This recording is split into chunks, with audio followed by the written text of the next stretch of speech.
नमस्कार दोस्तों, मैं मनीष कुमार भोज आप सभी लोगों का अपने YouTube channel Uttarakhand online classes में हार्दिक स्वागत करता हूं। दोस्तों, मैं आज जो श्रृंखला आपके समक्ष एक उपस्थित हुआ हूं वो प्रतियोगिता परीक्षाओं के लिए बहुत ज़्यादा महत्वपूर्ण प्रश्न है। इसी से रिलेटेड प्रश्न आपकी एग्जामों में पूछे जाते हैं। आप चाहे सिविल सर्विस की परीक्षाएँ दे रहे हो या PCS या अन्य प्रतियोगिता परीक्षाओं की, तो करंट अफेयर से रिलेटेड क्वेश्चन आए दिन पूछे जाते हैं। आइए शुरुआत करते हैं आज की श्रृंखला का। आज की श्रृंखला का जो पहला प्रश्न है, 16 जुलाई 2020 को USA में एक विश्व के पहले परमाणु परीक्षण जब हुआ था तो उसके 75 वर्ष आज पूर्ण हो चुके हैं 16 जुलाई को।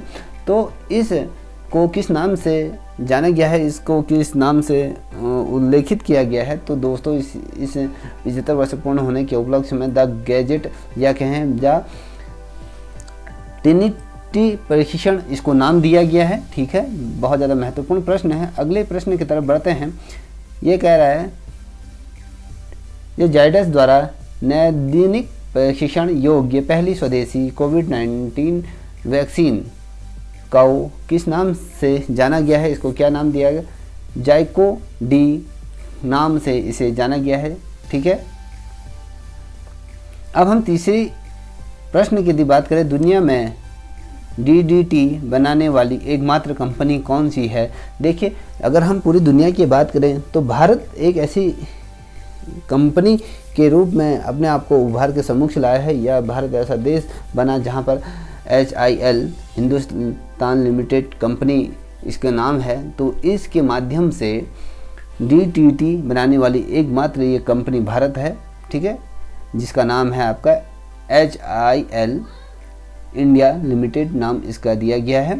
अब अगले प्रश्न की चौथे प्रश्न की यदि बात करें, जो चौथा प्रश्न है वो कोविड से रिलेटेड है। कोविड-19 के लिए जायडस के वैक्सीन विकास कार्यक्रम का आंशिक वित्त पोषण भारत सरकार के जैव प्रौद्योगिकी विभाग द्वारा किया गया है। कौन से विभाग है इसके बारे में समझते हैं। ये ऐसी कौन सी कंपनी? नेशनल बायोफार्म कंपनी के तहत मिशन के तहत इसे लागू किया गया है, या इस अंश पोषित भारत सरकार के जो जैव प्रौद्योगिकी विभाग द्वारा जो नेशनल बायोफार्म मिशन के तहत इसे बनाया जा रहा है। ठीक है, अब अगले 5वें नंबर के प्रश्न की बात करें तो 1000 तक का सस्ता ऋण प्रदान करने हेतु स्टूडेंट्स के लिए योजना है। कौन सी योजना है? अब ये योजना का यदि नाम बताऊं तो PM स्वनिधि योजना के तहत आपको 10,000 तक का ऋण प्रदान करती है। ठीक है, अब हम छठे प्रश्न की यदि हम बात करें, PM स्वनिधि योजना को लागू करने हेतु क्रियान्वयन एजेंसी, जो PM स्वनिधि योजना है इसको लागू करने को क्रियान्वयन करने के लिए ऐसी कौन सी एजेंसी को लॉन्च किया गया है? किस के माध्यम से, कौन सी एजेंसी के द्वारा इसे लॉन्च किया गया है, इसके बारे में आपको बताना है। तो ये भारतीय लघु उद्योग विकास बैंक CDB के द्वारा इसे लॉन्च किया गया है। ठीक है, ये बहुत ज़्यादा महत्वपूर्ण है, इसे देख लीजिएगा। अब 7वें प्रश्न की तरफ बढ़ रहे हैं। ये है प्रधानमंत्री स्टूडेंट्स आत्मनिर्भर निधि योजना क्या है? कभी क्वेश्चन पूछा जाता है। तो ये PM स्वनिधि वैध है। ठीक है, ये कब तक वैध है? ठीक है, इसकी जो वैधता है दोस्तों 22 मार्च 2022 तक का ये लक्ष्य रखा गया है। ठीक है, मार्च 22 तक का ये लक्ष्य आपके दिया गया है। अब बात करते हैं 8वें नंबर के प्रश्न की, मंगल ग्रह के लिए लॉन्च होप मिशन का संबंध किससे है? ठीक है, अब जो मंगल ग्रह के लिए जो होप मिशन जो लॉन्च किया गया है उसका संबंध संयुक्त अरब अमीरात से है। ठीक, बहुत ज़्यादा महत्वपूर्ण प्रश्न ये परीक्षा के दृष्टिकोण से। अब 9वें नंबर की प्रश्न की यदि बात करें, अरब देशों का पहला इंटरप्लेनेटरी मिशन जो जापान के तानेगाशिमा अंतरिक्ष केंद्र से सफलतापूर्वक से लॉन्च किया गया है, वो कौन सा मिशन था? ये होप मिशन इसको नाम दिया गया। ठीक है, अब बात करते हैं 10वें नंबर के प्रश्न को कि तो भारत के रजिस्टर जनरल के नमूना पंजीकरण प्रणाली द्वारा जारी मातृत्व मृत्यु दर क्या है, इसके बारे में ये बताते हैं आपको। ये 113 प्रति 1,00,000 जिसे 2016 से 18 के मध्य से जारी किया गया था। ठीक है, अब बात करते हैं 11 नंबर के प्रश्न। 1200 प्रमुख रिसोर्स पर्सनल के लिए पहला ऑनलाइन निष्ठा कार्यक्रम लॉन्च किसने किया? ऐसा कौन सा राज्य पहला ये बना 1200 प्रमुख रिसोर्स पर्सनल के लिए जो ऑनलाइन निष्ठा कार्यक्रम की जो शुरुआत हुई थी, किस राज्य से इसका शुरुआत हुआ था? तो ये आंध्र प्रदेश से ये हुआ था। 12वें नंबर की प्रश्न की यदि हम बात करें दोस्तों, international centre of automobile technology द्वारा मोटर वाहन क्षेत्र के लिए विकसित पोर्टल कौन सा है, ये आपको बताना है। एस्पायर पोर्टल इसका नाम ये दिया गया है। ठीक है, अब बात करते हैं 13वें नंबर की प्रश्न। इंडिया आइडियाज शिखर सम्मेलन की मेज़बानी किसने की? देखिए, भारत के अंतर्गत यदि मैं बात करूं, अमेरिका भारत बिजनेस काउंसिल द्वारा इसकी मेज़बानी की गई थी। अब हम 14वें नंबर की तरफ बढ़ रहे हैं, तो वो अमेरिका और भारत के मध्य संपन्न इंडिया आइडियाज समिट की थीम क्या थी? इसके जो थीम थी, बेहतर भविष्य का निर्माण करना, इसकी ये थीम थी। इंडिया और अमेरिका के मध्य ये मध्यवर्ती इंडिया आईडी थीम रखी गई थी। अब 15वें नंबर के यदि प्रश्न करो, ये जो मलेरिया नियंत्रण कार्यक्रम के लिए हिंदुस्तान लिमिटेड द्वारा, ठीक है, हिंदुस्तान लिमिटेड द्वारा 20.60 मीट्रिक टन डीडीटी की आपूर्ति की गई थी। किस देश को आपूर्ति की गई थी? तो दोस्तों ये दक्षिण अफ्रीका को इसकी आपूर्ति की गई थी मलेरिया नियंत्रण कार्यक्रम के अंतर्गत। ठीक है, हिंदुस्तान लिमिटेड इंडिया द्वारा इसको 20.60 मिलियन टन डीटीसी की आपूर्ति दक्षिण अफ्रीका को की गई थी। ठीक है, अब बात करते हैं बहुत ज़्यादा महत्वपूर्ण प्रश्न।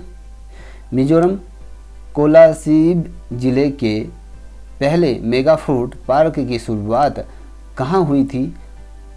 जोरम मेगा फूड पार्क के अंतर्गत ये हुई थी। ठीक है, अब बात करते हैं 17 नंबर के प्रश्न। छात्र, शिक्षकों और अभिभावकों के मानसिक स्वास्थ्य एवं भावात्मक सहयोग हेतु पहल की गई थी। वो कौन सी चीज़ है जिसमें छात्रों और शिक्षकों और अभिभावकों के मानसिक जो स्वास्थ्य को मद्देनजर रखते हुए एक सहयोगी पहल की गई थी? उस पहल का क्या नाम है? मनोदर्पण पहल है। ये मानव संसाधन विकास मंत्रालय द्वारा ये की गई थी। छात्रों और शिक्षकों अभिभावकों को मद्देनजर रखते हुए मनोदर्पण पहल की गई थी। ठीक है, अब 18वें नंबर के प्रश्न की बात करते हैं।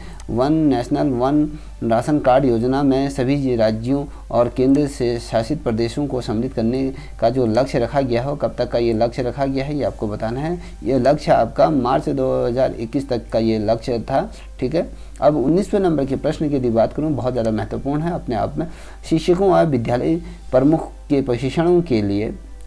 प्रशिक्षणों के लिए मानव संसाधन विकास मंत्रालय द्वारा एक ऐप को संचालित किया गया है। एक राष्ट्रीय पहल की गई है। वो पहल कौन सी है? वो है आपकी निष्ठा, जहाँ पर जो शिक्षक और छात्र छात्रा यहाँ पर तकनीकी के जरिए शिक्षा को सुदृढ़ और बेहतर बनाने के लिए ये कार्यक्रम को आयोजित किया गया है। वो पहल है। दोस्तों 20वें नंबर के प्रश्न की यदि हम बात करें, वो बहुत ज़्यादा महत्वपूर्ण है। देश के प्रत्येक ग्रामीण घर को 2024 तक पानी उपलब्ध कराने के उद्देश्य से 15 अगस्त 2019 से एक मिशन की शुरुआत की गई थी। वो मिशन का नाम क्या है? कभी क्वेश्चन बनता है तो जल जीवन मिशन इसका नाम था। अब कभी क्वेश्चन पूछा जाता है जल जीवन मिशन की शुरुआत कब की गई थी? तो इसकी जो शुरुआत की गई थी 15 अगस्त 2019 से इसकी शुरुआत की गई थी। अब 21वें नंबर के यदि प्रश्न की यदि हम बात करें दोस्तों, कोलकाता बंदरगाह से अगरतला के लिए रवाना हुए पहले परीक्षण मालवाहक जहाज द्वारा प्रत्युक्त चंदोग्राम बंदरगाह की अवस्थिति क्या थी? ये बताना है। ये बांग्लादेश को यहाँ से व्यापार इत्यादि चीज़ें यहाँ से इसकी शुरुआत होगी, ये चीज़ यहाँ से होगी। ठीक है, अब बात करते हैं 22वें नंबर के प्रश्न। भारत के माल की आवाजाही के लिए बांग्लादेश के 2 बंदरगाहों के प्रयोग हेतु 2019 में एक समझौता हुआ था। वो समझौता क्या था?